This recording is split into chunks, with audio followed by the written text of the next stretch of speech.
Something doesn't add up. Carlos Alcaraz says he's fine. His team says the wrist is healing on schedule. And yet, every time cameras catch him on a practice court, the same small, telling details keep showing up. A wince he tries to cover. Strapping that never seems to come off. A serve motion that looks slightly, subtly different than the one that won him 7 Grand Slam titles. At 23, Carlos Alcaraz may be playing through pain he simply cannot fully hide. This isn't a story about whether the injury is real. Everyone already knows that. This is a story about the gap, the space between what his team is saying publicly and what his own body keeps showing anyone paying close enough attention. Start with the obvious. In every recent training clip released from Murcia, Alcaraz's right wrist is heavily strapped, not a light precautionary wrap. Real, visible support tape, wound tightly enough to be noticeable even in low-resolution footage. That alone isn't unusual for a player returning from injury. But the duration is. Months into this recovery, the strapping hasn't disappeared. It's still there, every session, every clip, every update. Then there's the serve motion itself. Longtime fans of Alcaraz's game have started pointing out something subtle but real. The explosive wrist snap that generated so much of his natural racket head speed looks different now. More controlled, more deliberate. Less of the loose, whip-like action that made his serve one of the most dangerous shots in men's tennis. Some of that could simply be a technical adjustment, a conscious choice made during rehab. But technical adjustments made to protect an injury and technical adjustments made because an injury still hurts can look almost identical from the outside. And then there's the body language. In several recent clips, Alcaraz can be seen shaking out his wrist between points, rolling it slowly, flexing his fingers in the kind of repetitive motion athletes often use to manage ongoing discomfort, rather than simply loosening up. None of this proves anything on its own.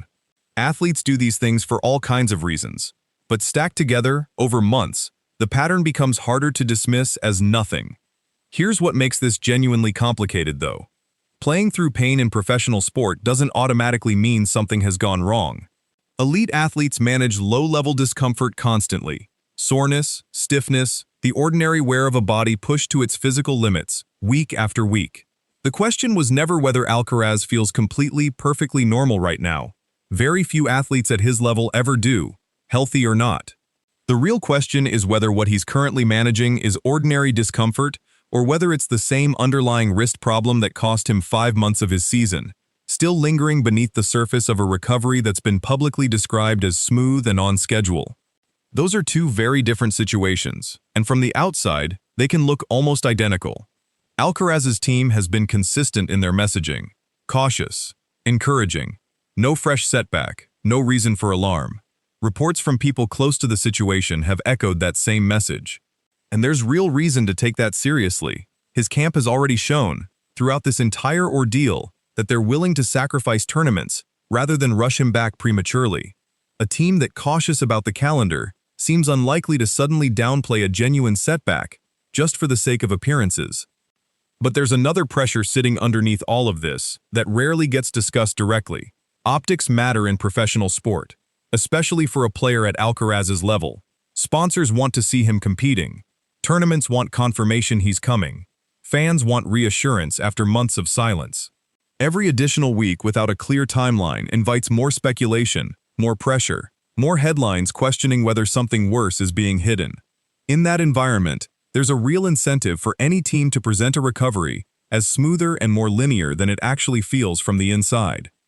That doesn't mean Alcaraz's team is lying. It means the version of the story that gets released publicly and the version of the story his body is actually living through are not required to match perfectly, even when everyone involved is being honest by their own definition of the word. Think about what playing through pain would actually look like in this specific situation, for a player still trying to protect a wrist that clearly isn't fully back to normal. It would look like exactly what's been showing up in these training clips. Strapping that stays on longer than expected. A serve motion quietly adjusted to reduce strain on the joint. Visible discomfort managed privately, between points, away from any direct questions. Not a player faking wellness for the cameras.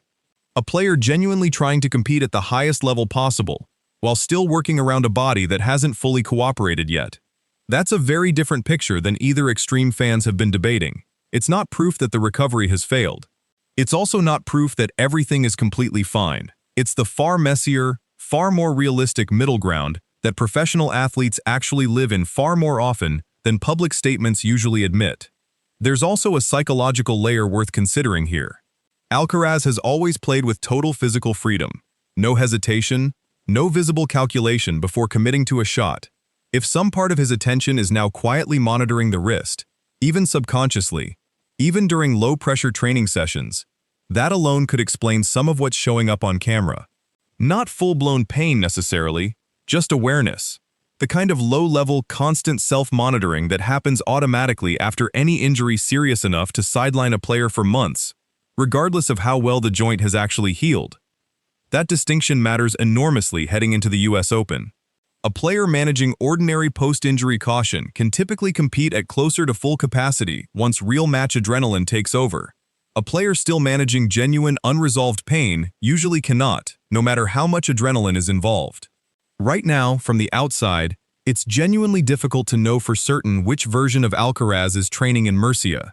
What is clear is this: the visible signs, the strapping, the altered serve motion, the between-point wrist management, haven't disappeared as this recovery has stretched past 4 months. If anything, they've become more consistent, more noticeable, more repeated across every new clip that surfaces. That pattern doesn't confirm a crisis, but it also doesn't support the fully reassuring narrative that's been the public message from his camp for weeks now. So what happens next depends entirely on something no training clip can actually reveal. How does that wrist respond under real competitive stress?